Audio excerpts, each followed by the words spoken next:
Ikaze nanone kuri ukunda kandi ukurikiye Kub'Abanyarwanda Media TV twongeye ku ikaze mu kiganiro ni Friday Vibes aho tugenda tuvuga ku bintu bigiye bitandukanye showbiz entertainment of course twibanda ku bahanzi bagiye batandukanye baba bakizamuka impano nshyashya tuzirebaho cyane tureba ibyo bagiye bakora muri minsi iba ishize muri kimwe kiba gishize twibanda ku mpano zabo cyane cyane kugira ngo tuzimurikire abanyarwanda babashe kubafasha babashe kuzamura impano nshyashya muri showbiz nyarwanda. Uyu munsi rero bafite umutumirwa tuza kubana nawe muri studio of course turamuhamagara mu buryo bwa live amurikira abanyarwanda ibyo akora amurikira abanyarwanda umuziki we kugira ngo babashe kumushyigikira. Ariko murabizi muri studio ntagomba nigenge mba ndi kumwe na Irene ndakwakire. Ya urakoze cyane David. Ya uyu munsi rero dufite umutumirwa of course tujye kumuhamagara kugira ngo tumubaze ibibazo bigiye bitandukanye atubwire umuziki we uhagaze gute amurikira abanyarwanda impano ye kandi ndabizi ni umuntu ufite impano abanyarwanda nshishikariza cyangwa se mpamya neza muza gukunda kandi muza gushyigikira kugira ngo iyo mpano itere imbere kandi hari icyo ije gufasha mu muziki nyarwanda hari icyo ije gufasha muri showbiz nyarwanda. Ya ntago byabura. Ya reka tumuhamagare gatoya kuri call of course kugira ngo reka mbanze nguhe bazi ibibazo iby'abanyarwanda bashaka kumenyaho bamwifuzaho ndetse nuko bajya bamubona kumutera inkunga indirimbo zireho bazisanga ni ibintu byinshi bigiye bitandukanye tugiye kubaramburira mu kiganiro turubuze kugirana nawe kugira ngo ibintu bize kugenda neza. Ya okay reka turebe ko iyi mirongo idukundira ubundi icyo ushaka kumenyaho wowe ukunda Kub'Abanyarwanda Media TV urakimenya. Allo ndakwakiriye amakuru yawe.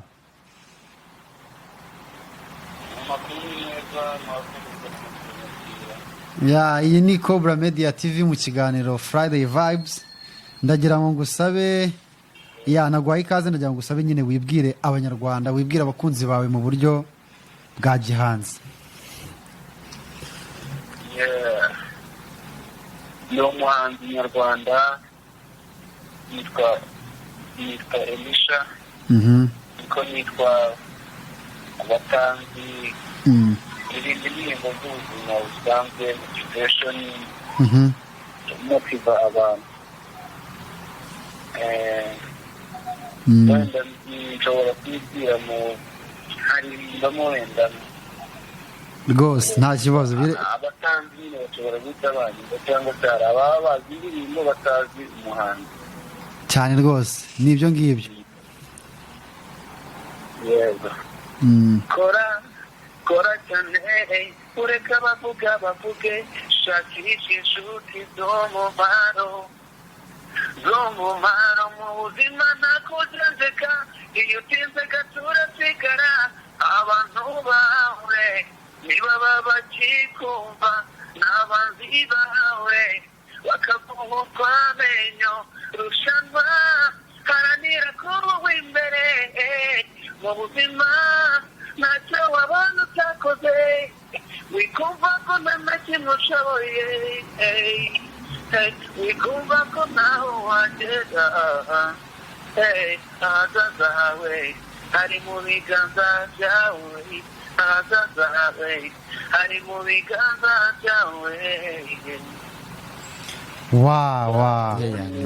Urakoze cyane uragira uti ahazaza hawe hari mu biganza byawe. Yes hari mu biganza byawe. Tubwire gato atera comment kuri indirimbo yawe. Iyi ndirimbo yaje gute ni gute wagize iyi inspiration ukavuga uti reka ndirimbe kuri iki kintu? Ya inspiration ukuntu yaje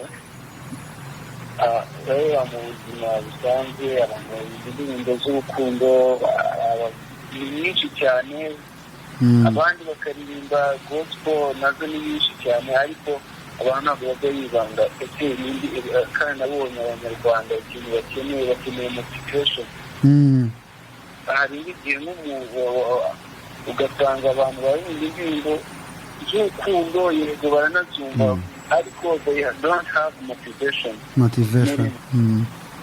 Imuze urwego rero nawe ndavuga ni reka ndirimbe gutya nshishikariza abantu bumve ko bananiwe bumve ko mbese bashoboye muri bo. Nuko nahise mbona iyo content indirimbo ndayandika ndayijyana ndayikora. Wow, okay. Nuko naravuye reka nibande ku cyo abanyarwanda bakeneye mbona bafite muri bo ubundi aba aricyo nibandaho kugira ngo indirimbo igire abo ifasha muri rusange. Birumvikana muri bwa buryo bwa creativity nyine kuzana ikintu cy'agashya mu ruganda muri industry ya music, avuga uti reka njye muri iriya kote ndi kubona hari kubura nyine ikintu runaka. Harimo gap. Harimo gap. Okay, urakoze cyane. Reka dukomeze. Umuntu ukurikira Cobra Media TV namwemereye ko ndi bukuganirize hanyuma ikintu yifuza kumenya kuri Mr Elisha akagisobanukirwa. Ndatangira nkubaza mu Rwanda utuye mu kahe gace, uherereye hehe? Mperereye Kigali muri Kabuga. Kigali muri Kabuga. Okay. Hanyuma usibye gukora umuziki haba hari ibindi bintu wenda ufatanya n'umuziki mu buzima busanzwe, wenda akazi cyangwa se ibindi bintu ku ruhande biri apart y'umuziki? Nibyo ubusanzwe ndi umunyeshuri niga mu mwaka wa kabiri university. Aho nta kindi nkora usibye ku muziki ndimo gukora bifatanya n'amasomo yanjye. Ni umunyeshuri ariko ufite n'impano yo kuririmba. Baravuze ati nubwo niga ntabwo impano yanjye nayipfukirana. Management ya time yo kwiga n'ibyo gukora umuziki nabyo akaba ari ibintu bitoroshye, ubihuza gute? Ntabwo biba byoroshye ariko burya n'ikintu kikurimo ntabwo kijya kikugora cyane, kuko wenda nk'urugero rwa hafi nshobora kuba gutya mvuye nko ku ishuri wumva n'akantu kanjemo k'akamelodi runaka, icyo gihe nkahita mfata fone nkakayikodinga, niyo nakarikodinga hagashira iminsi igera muri 5 cyangwa se ngahe, ariko nabona nk'umwanya nkasubira muri rekodingi zanjye hano muri fone ugasanga ka kantu wenda gafashe nkahita nkakomereza, ugasanga kwimanitinga rero biranyoroheye kubera ko biba bindimo wumva kanzemo navuga akangaka kagira umumaro ntakandika ahantu. Kubikunda komeza nta kibazo ndakumva.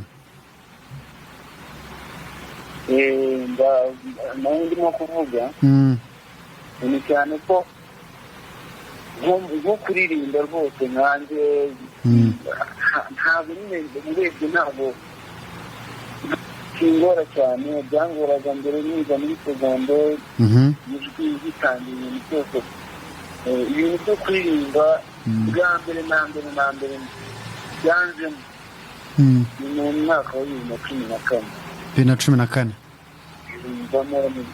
nibwo natangiye kwiga kuririmba, ariko numva mbikunze cyane kandi burya ari ubushake hahita haba ubushobozi.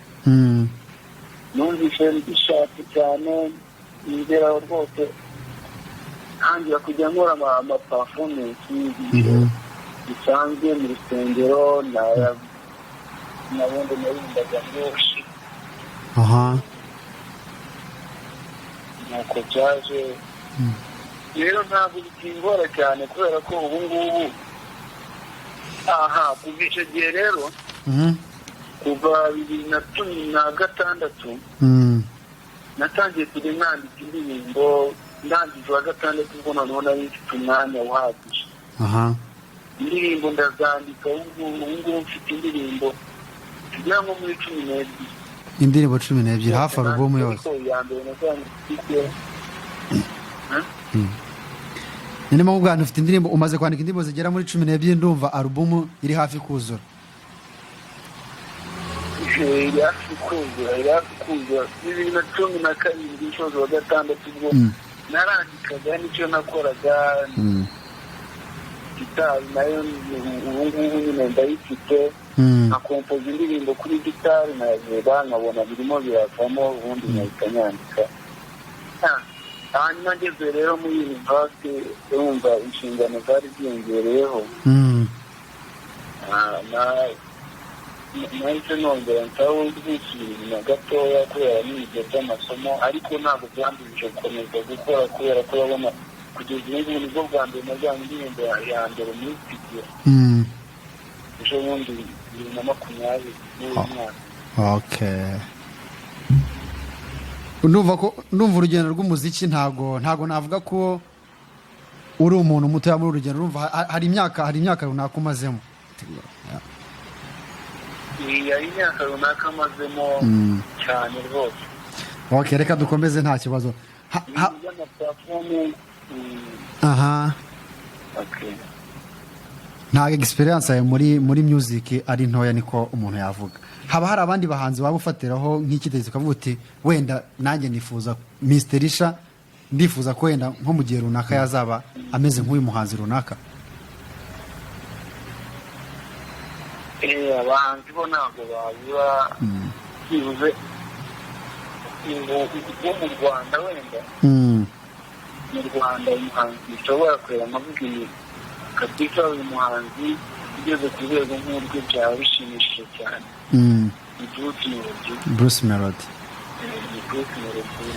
Bruce Melody biri n'amahire ari kuri top muri iyi minsi mu gihugu umuziki w'u Rwanda arawuyoboye.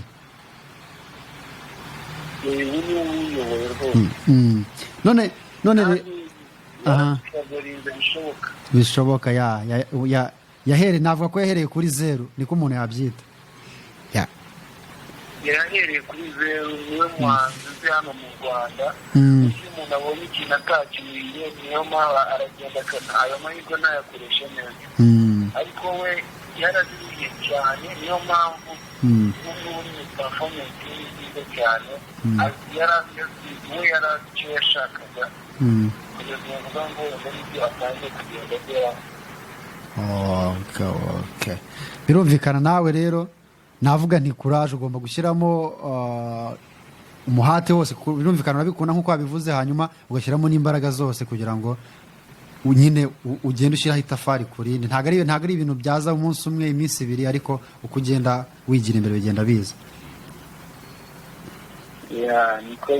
niko bimeze burya ni ugushyiramo imbaraga kuko ugikunze ariko ntugishyiremo imbaraga niba ari inzozi ziguma ari inzozi umusaruro ntabwo wapfa kuwubona. Ndacyakomeza kukubaza rero nemerera abakunzi ba Kub'Abanyarwanda TV ko bagomba gusobanukirwa Mr. Elisha ni umuhungu uzi kuririmba ni umunyarwanda aravuga ati nubwo niga ariko ntabwo byambuza kuririmba. None hari gahunda ya leta yo kuvuga ati hari ibintu runaka ukunda hari passion ufite hari impano runaka ufite uri umuhanzi uri umukinnyi w'umupira ukora siporo runaka umeze ute ibyo bintu ukunda gerageza ubibyazemo amafaranga ubikuremo amafaranga. Icyo kintu ubona ari ikintu gishoboka urugero uri muri kariyeri ya music uri muri industry ya music ubona aho bigeze ugeneje n'iterambere ry'igihugu cyacu gukora umuziki bishobora kugutunga ukaba wavuga uti iyi niyo fondasiyo yanjye y'ubuzima bwanjye binzabikora nka kariyeri.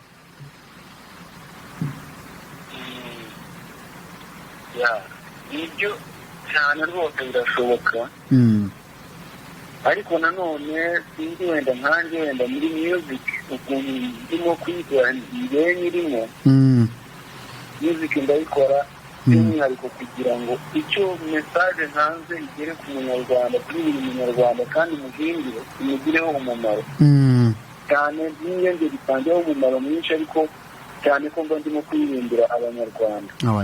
Kariyeri yanjye rero ntabwo nshobora kuvuga ngo wenda mu gihe runaka nibwo izaba productive nibwo nzatangira kwinjiza wenda amafaranga muri iyi kariya ariko niyo message igeze itiye ikagera ku banyarwanda kandi bakayakira neza urumva icyo gihe ibyo ngibyo nabyo birashoboka byo kuyibyaza umusaruro. Okay.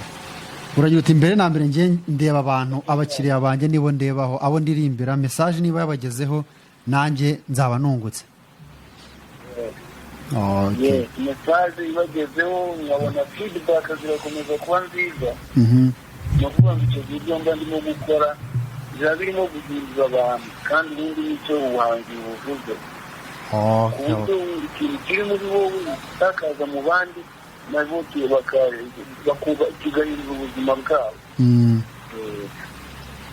Okay, ni ikintu cyiza cyane wa mugani ibyo uririmbye bitagize abantu bihindura cyangwa bigire abo bigira umumaro nawe nubwo wabonye amafaranga angana gute ndumva ntago waba wageze ku ntego yawe nyirizina. Hanyuma urifuza uko urabona hari level uriho ubu ngubu, ariko se wenda ufite n'izindi ambition ziri imbere. Elisha mu myaka 5 urifuza ko ari Mr Elisha mu myaka 5 urifuza ko ari umuntu waba ameze gute imyaka 5 iri imbere? imyaka 5 ndumva nyinshi cyane ku buryo nzaba ngeze ahantu nifuza muri njyewe. imyaka 5 mu myaka 5 ni u Rwanda ndumva nzaba nzi n'abanyarwanda bose ku buryo nzajya ku buryo abanyarwanda ku mativi ku mateleviziyo hano mu Rwanda ku buryo indirimbo zayenda kuyitwara studio naramaze gukora urebe bita indirimbo. aba TV presenters banshakisha ku buryo nzaba rwose ntaramamaza n'imyaka 5 ndakeka ari nabwo ubuzima bwanjye buzaba burimo kurimo. Ni ikintu cyiza cyane, n'intego nziza. Ndakubwira ko nta gucika intege, abanyarwanda bagomba kukumenya kandi bose. Ntago mba nigeye muri studio rero, reka nguye mugenzi wanjye nawe agira utuntu abakubaza utuntu n'utundi dukeya. David, nta kintu ubaza Mr Elisha? Mr Elisha ndamubaza of course, reka nongere nkwakire nanone muri studio za Cobra Media TV. Mfite kibazo nshaka kubaza, wasohoye indirimbo ni Ahazaza, hawe. Ahazaza yaba ari mu biganza byawe. Ahazaza hari mu biganza byawe. Yarakunzwe cyane kuko narebaga kuri YouTube channel yawe, yani indirimbo ubona ko yakiriwe n'abantu neza kabisa, barayikunze kandi indirimbo nziza, kandi naje gusanga uri umuntu ufite talented kabisa, umuntu ufite impano. Abanyarwanda twese tugomba gushyigikira uko byakagenda kose kugira ngo impano yawe itere imbere. Ikibazo rero ndimo mbaza ni iki kigira kiti abafana of course barahari, barimo bariyongera umunsi ku munsi, kuko buriya iyo umuntu afite impano ntago abura abantu bamushyigikira uko byakagenda kose. Nibaza ni abafana bawe ubahishiye iki muri iyi minsi iri imbere, nyuma yuko tubonye irandirimbo cyase kandi abantu bakunze, ubahishiye iki?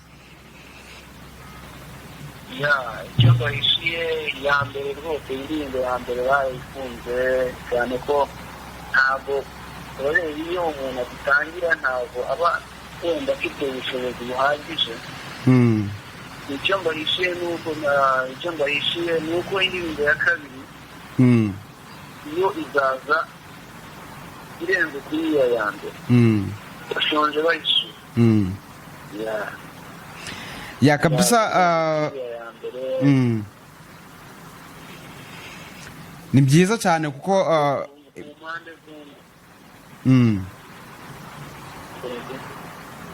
ni byiza cyane kabisa. Impano yawe ni ukwishyigikira, ni ukumurikira abanyarwanda bakamenya ko Mr Elisha hari kandi ari umunyampano, ufite impano kabisa yo aririmba neza, kandi kugira ngo babashe gushyigikira iyo mpano yawe nawe itere imbere, ugire nawe idafari cyangwa se itafari ushyira ku muziki nyarwanda, bari ikintu cyiza cyane. Okay, Elisha, turagushimiye cyane kwitabira ubutumire bwacu bwa Cobra Media TV.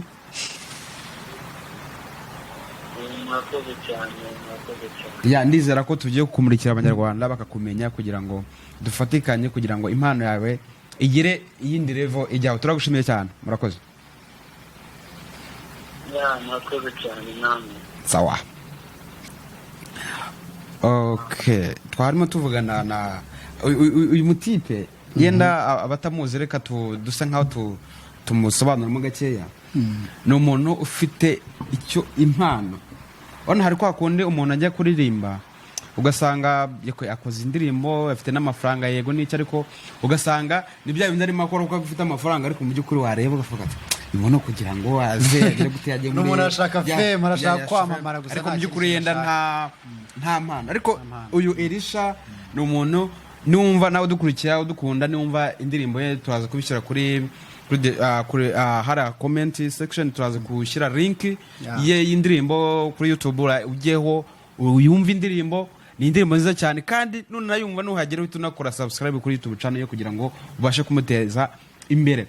Afite impano, aririmba neza cyane, aririmba neza iyo ubundi byigiye nyuma yo kuririmba neza none indirimbo zirimo ubutumwa zirimo message ubundi hari ukuririmba ariko buriya nanone no mu myandikire ni ikintu kigira navuga ngo impact nini cyane kuri wa muntu ukunda indirimbo kuri wa muntu umwe indirimbo ushaka kumva indirimbo yenda ugakunda melody kuba tukareka ngo melody ni indirimbo nyene numwe ariko yo melody nziza ijwi ni yiza none n'imyandikire noneho ugasanga ni ibintu byiza cyane. Niyo mpamvu rero uyu muhungu tuba tugize ngo tumumurikira abanyarwanda bamenye ngo arahari, bamenye ngo hari umuntu bagomba gufasha akazamuka, hari umuntu bagomba gufasha impano igatera imbere kugira ngo nawe aza kiri kintu atanga kiza agira umusanzu atanga muri showbiz nyarwanda, muri industry y'umuziki nyarwanda.